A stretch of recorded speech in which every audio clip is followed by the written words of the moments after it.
welcome to Sew Pretty Kitty. This is my vlog where I talk about all the things I love about sewing. How you guys been? My goodness, it's been 2 weeks since the last vlog and the summer holidays have started and I was kind of missing you guys, and you might notice I have a new little friend here.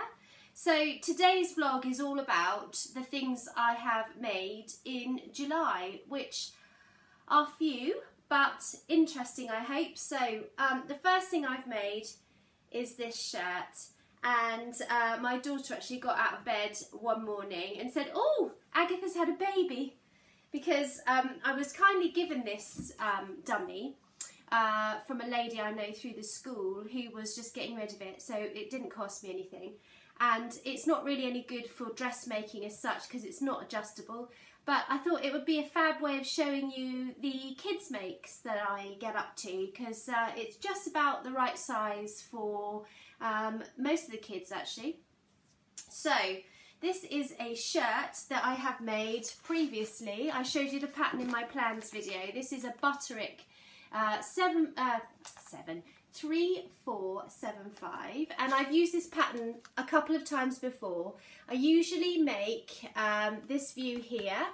I don't usually put pockets on it because they kind of, I don't know, I thought they would detract from the lovely fabric. So this is a shark print cotton that I got, I think, from Higgs & Higgs, but I'm not entirely sure. I bought it at the Knitting and Stitching show last year, and it's been sitting there waiting to be made up into something cute for my boy, who is 6. So yeah, I went ahead and made this shirt. It's a really easy shirt pattern. If you've never made a shirt before, there's no collar stand to worry about. The way that the collar is constructed is really quite clever, and you end up with a really nice professional looking collar without any of the hassle of sort of like collar stands and all of that business. So if I show you on the back the line drawings. Okay, so there's also a cute shorts pattern with this, and I am tempted to make a pair of navy blue shorts for him as well to go with this shirt. He absolutely loves it. He's worn it loads already, and the nicest thing about this shirt are the buttons. So I will try and bring the mannequin a bit closer so you can see properly. Okay, so you can see that this is a non-directional print. Some of the sharks are the right way up, some are upside down, and that sort of puzzled me a bit at the beginning because I don't like to make mistakes with pattern placement. So when I was looking at this fabric, I was making absolutely sure that actually these sharks are meant to be the right way up and upside down in different places. It's a really nice weight cotton, this. It's perfect for making a shirt. It's quite crisp, and these buttons here are really special because they came from my nan's button box.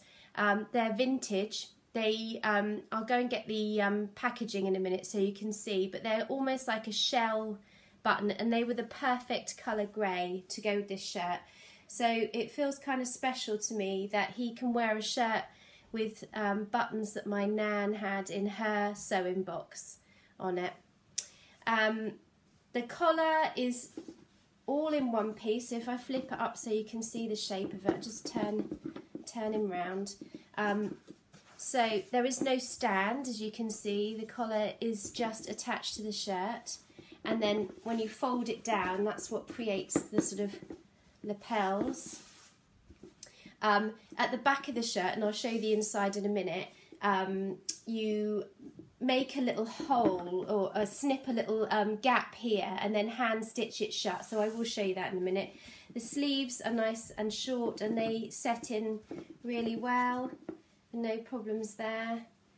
And yeah, I just think it's such a cute boys pattern, so I will just turn it inside out so you can look at the inside.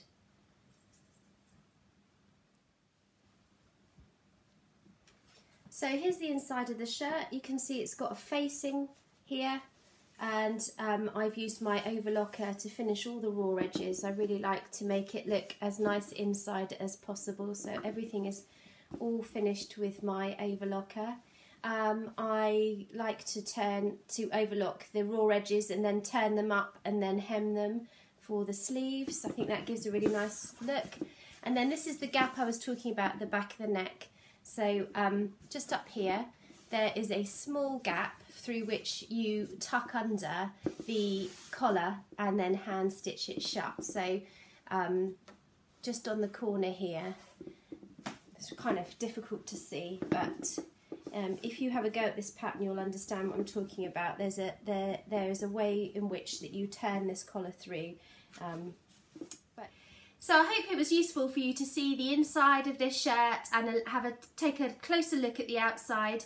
I really would recommend this pattern if you are a beginner shirt maker, because it's a really simple, lovely shirt to make for a small person in your life, and actually takes very little fabric. So I think I got this whole shirt out of less than a metre. So I've already got in mind another one I want to make for him from some other novelty cotton that I've got in my stash. I've long since realised there is actually no point in making kids clothes that you think you want them to wear. What you have to do right from the start is get them involved in the fabric choice and what they're comfortable in, because I have in the past made my kids things and it's just so disappointing when they don't wear them because they either don't like the fabric, or it's uncomfortable, or they don't like the cut or the garment that you've made. So yeah, get them involved at the planning stage, I think, would be the one top tip for sewing with kids. But my son absolutely loves this shirt and he's worn it 2 or 3 times already. In fact, I haven't even washed it yet. He wore it straight off the sewing machine, which is always the sign of a good make. So I was just going to show you the buttons that are on this shirt, and they're just so lovely. These, I think, came from the 1940s maybe. If you guys know any better, let me know in the comments. I love how it says the latest fashion novelty on there, and there were 5 on this card. And you may or may not already know that my nan passed away just after Christmas. So as part of the process of going through all her things, we discovered quite a few of these sort of vintage buttons, and I was so pleased to find that they matched this shirt perfectly and I could actually use them. I've also got a pack of 6 Lucky Ladies. These are like an orangey colour, and they remind me of like cardigan buttons, you know, hand knitted cardigans. But hopefully I'll get to use those at some point. They say they're polyester buttons. So yeah, thanks Nan. It's nice to know it's going to get passed down through the family. Yeah, and that my son loves wearing it so much. So on to the next thing I made. I only made one other garment this month, and I have to say I'm not sure it's a success. It's very easy on these sorts of vlogs just to talk about the things that went well and not the things that didn't go so well, or the things that you thought were going to look really lovely, and actually when you put them on for the first time you're like, not sure about that. So I showed you in my last vlog this pattern from Vogue. So it's V9302, and these are culottes, and I really liked view A. So to me that looks like pretty, I mean, not outrageously wide legged, but you know, a full leg culotte. And I was kind of excited to make these out of some fabric that I bought from our local fabric land, and they described it as trouser making fabric. So the first thing that foxed me about this fabric is it has got some stretch in it, but it doesn't stretch around the body from selvage to selvage. It stretches long ways, and after some sort of consideration I thought, oh, that must be to prevent baggy knees and a baggy bum, which is why they named this fabric trouser fabric. But on reflection, I think actually I've chosen the wrong fabric for these trousers. I think they would have been much better to use this fabric in a pair of more cigarette pants style, tighter fitting maybe, because it's quite bouncy, this fabric, and you'll see what I mean in a minute when I show you them. So the pattern itself, really straightforward and easy to sew up, didn't take much time. I think I made a size 14. I checked the finished garment measurements and they were pretty much the same as my measurements, so I went for the 14. Somebody did comment on a couple of videos ago that Vogue patterns do tend to come up quite small, and So I would normally usually make anywhere between sort of an 8 and a 12, depending on which pattern company. So yeah, I can vouch for that. Here they are. Now I will try these on for you to see, but like I said, I am not entirely sure that I like them. I'll be honest. So they're black spots, so it might be kind of hard to see. If I bring them up close, they've got a pleat in the front here, and they have darts in the back. It's kind of difficult to see. Probably be easier to see if I turn them inside out. Let's do that. So here we are. 2 pleats in the front, 2 darts in the back. As easy as that, really. You just have, you sew your crotch seam, sew your side seams, put the waistband on, and I chose to put an invisible zip in these trousers. And I was quite pleased with how it turned out. It is really quite invisible. The zip is in the back, okay? So, yeah, that's something else I'm not sure I like. So I'd heard other people say they weren't so keen on zips in the back, and I can kind of see why. And when I try them on, you'll see they sort of, there's a funny shape there, and I don't know really what's going on, but it doesn't lie as flat as I would like. So let me put them on and I will show you what I mean. So first things first, the fit's pretty good. I've got a little bit of room in the waistband. This fabric, like I said, doesn't stretch in that direction. It only stretches in this direction. So that's probably not going to get any worse, but you never know with trousers. And I think I probably would have liked them to have been a tiny bit snug around the waist. They don't really go with this Ogden cami either, which I'll tuck out the way. Hopefully you can see there those 2 pleats at the front now, which do give the trousers nice shaping, but I think in a less bouncy fabric, they would drape a bit nicer. They don't seem to want to drape very nicely. They feel a bit sort of like clown pants. I'll show you the back as well. So you can see there's my invisible zip, and it just doesn't seem to want to sit particularly well, and I don't know why. I didn't put the pockets in them. They in the pattern you can put inseam pockets. I've learnt from experience I don't really like inseam pockets. I much prefer pockets that are flat on the front of the trousers, because inseam would have added even more bulk at the hip. So yeah, not really sure. I haven't even hemmed these trousers because I'm not sure about them. The first thing my husband said when I tried them on to show him was, they look a bit like clown pants. Now, yeah, who wants to wear clown pants? Nobody, unless you're a clown, obviously. So, yeah, don't know. Let me know what you think. I really want to embrace this whole culotte, wide leg trouser style that's going on. I love my Derwent culottes. So I've got a pair made out of like stretchy jersey, which I really enjoy wearing. But they're made of ponte, and it's not really the weather for ponte. It's a bit hot and sweaty. So I think maybe it was the wrong fabric choice for this pattern. Maybe it's the wrong cut for my body shape. I don't know. Do tell me what you think. Be kind, you know. My husband wasn't, but I don't need to be told I look like a clown any more times. And yeah, I will insert a clip of me twirling in them now.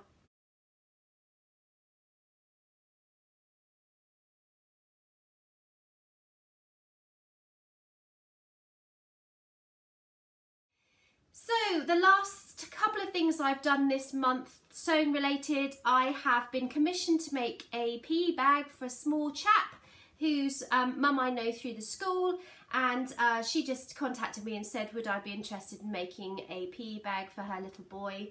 And I was quite keen to have a go with my Cricut machine doing some applique. So you guys who follow me will know that I did do a little poll about what you wanted to see next, and a Cricut video was quite popular. It was almost as popular as a plans video. So I do have that in the pipeline. I'm thinking ways, I think I'm probably going to call it 5 ways your Cricut can help you to sew, or something along those lines. So I will be trying to get that uploaded as soon as possible. But like I said, it is the summer holidays, so you will have to bear with me a bit. The small children are all at Granny's at the moment, which is super because I'm feeling slightly delicate.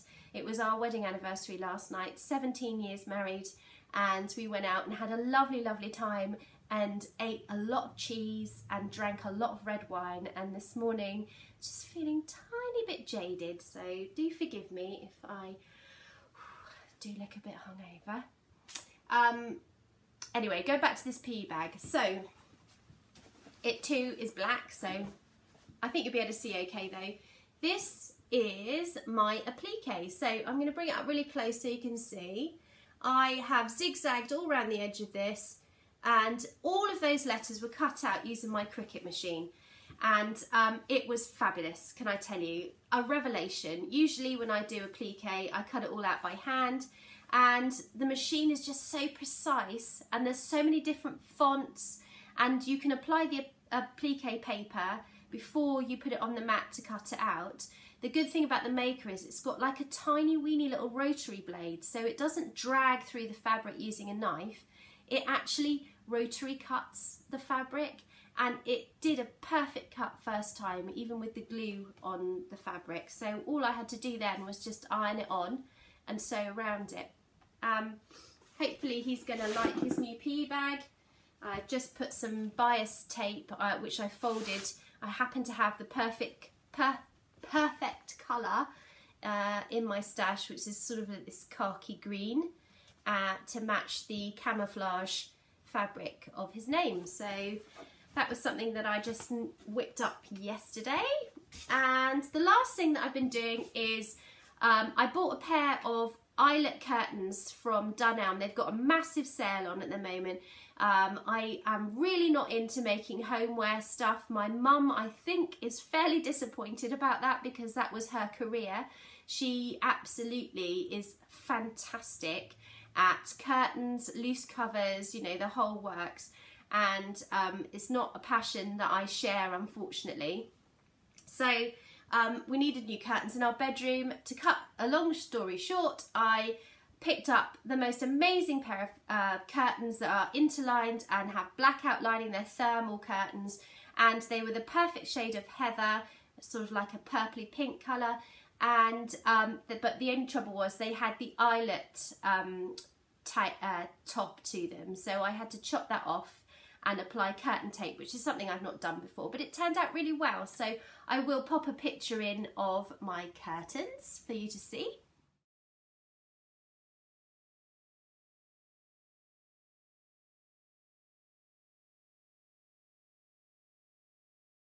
And so the last thing I want to talk to you about today is a couple of bits and pieces that we picked up yesterday. So I just mentioned it was my wedding anniversary, and my husband was really kind and said, you know, if we go into the fabric shop and you see anything you like, I'll get it for you. So we did pop into a couple of places, and I was really grabbed by this fabric.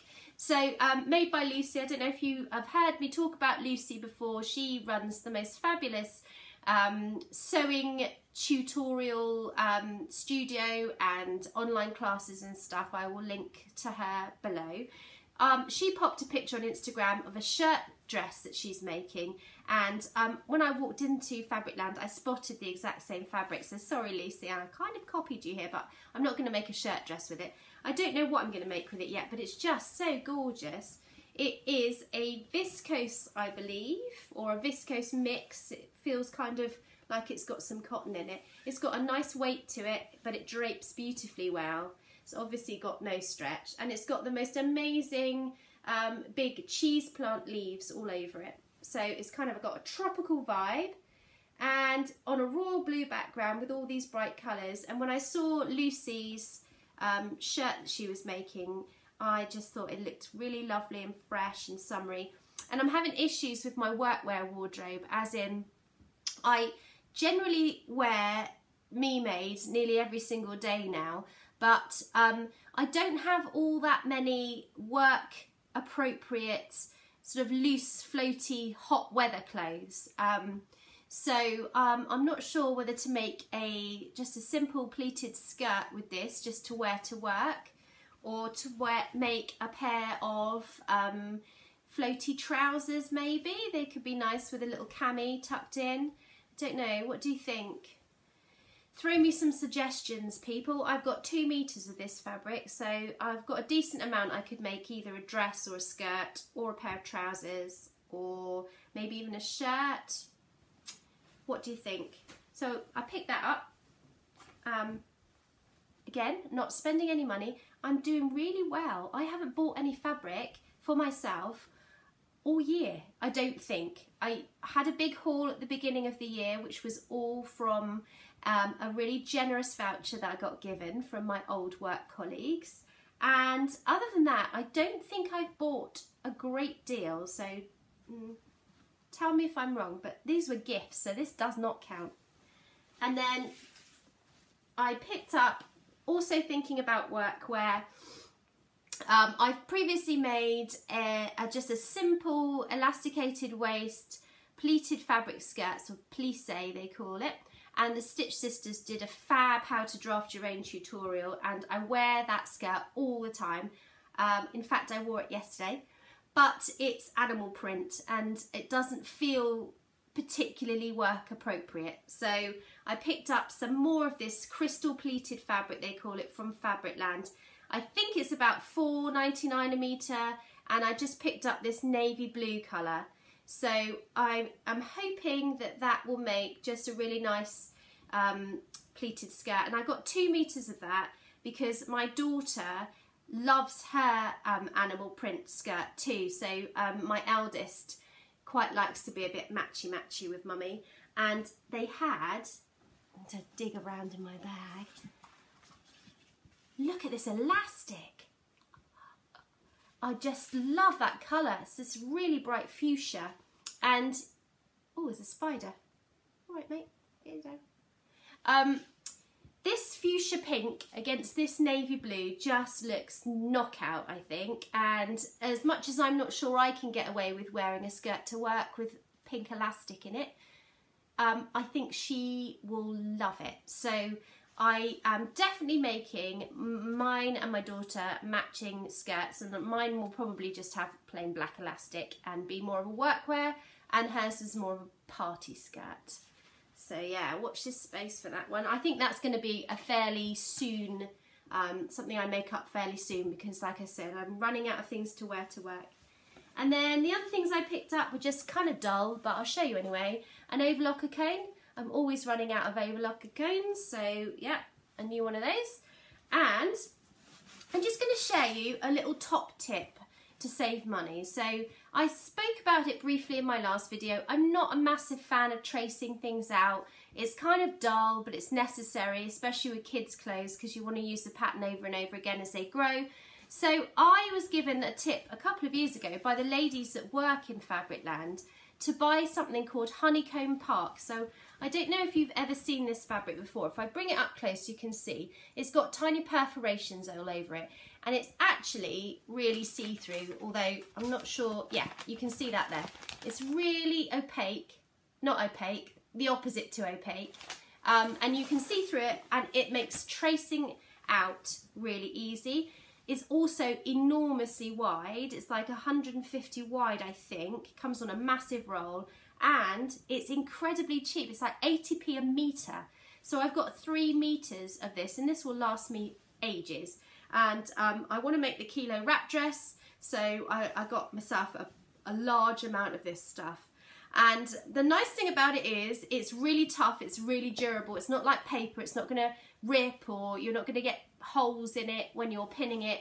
But the only bad thing about it is you can't really iron it very sensibly. You can use a pressing cloth and gently with a cool iron over the top, but if your pattern pieces get kind of creased, it can be a bit tricky to get the creases out, but it just melts when you iron it, so don't iron it. But anyway, that's my top tip for today. If you want some cheap tracing material, Honeycomb Park is the way to go. So I think that's everything I've got to talk to you about today. I hope you've enjoyed my video. If you have, please give me a thumbs up and press that subscribe button. I can't talk today, I think it's the heat. Yeah, or the hangover, maybe, one or the other. I'm really glad to see so many of you enjoy my videos, and like I say, I will try and get another one up with my Cricut machine as soon as possible. So I'll see you next time. Take care everybody, bye!